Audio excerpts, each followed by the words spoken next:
সবাই ডেসপারেট একটা অবস্থায় আছে, মন টন সবারই খারাপ থাকে। এটা হয়ে যায় ওই একটা কারণ না। সবার ভেতরে কিন্তু ওই জিনিসটা কাজ করছিল এবং আলটিমেটলি কিন্তু ওই দিন সকাল থেকেই মানে সবাই যা করতে চেয়েছে সবকিছু কিন্তু ঠিক তাই হয়েছে। না কি বলেন ঠিক ভাই? আছে? আচ্ছা শুনেন শুনেন, হুম।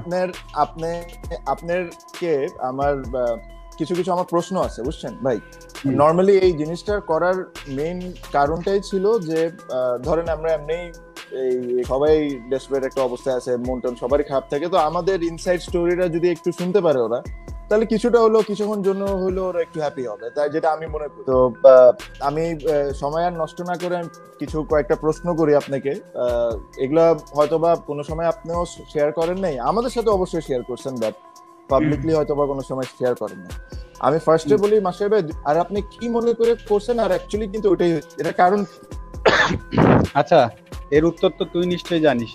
যাই হোক, ওটা আমার কাছে মনে হচ্ছিল যে মানে ভেতর থেকে অনেক কিছু মানুষের হঠাৎ করে চায়, ওটা হয়ে যায় ওই একটা কারণ ছিল। আর মানে অটোমেটিক না, সবকিছু মন বলতেছিল যে আমরা সবাই ওই আলোচনা করছিলাম যে অবশ্যই আমরা বাংলাদেশের জন্য যে আমরা সবাই অন্যরকম, আমরা সবাই কিন্তু একটা হ্যাঁ। ইমোশনের ভেতর ছিলাম, তো না। সবার ভেতরে কিন্তু ওই জিনিসটা কাজ করছিল এবং আলটিমেটলি কিন্তু ওই দিন সকাল থেকেই মানে সবাই যা করতে চেয়েছে সবকিছু কিন্তু ঠিক তাই হয়েছে।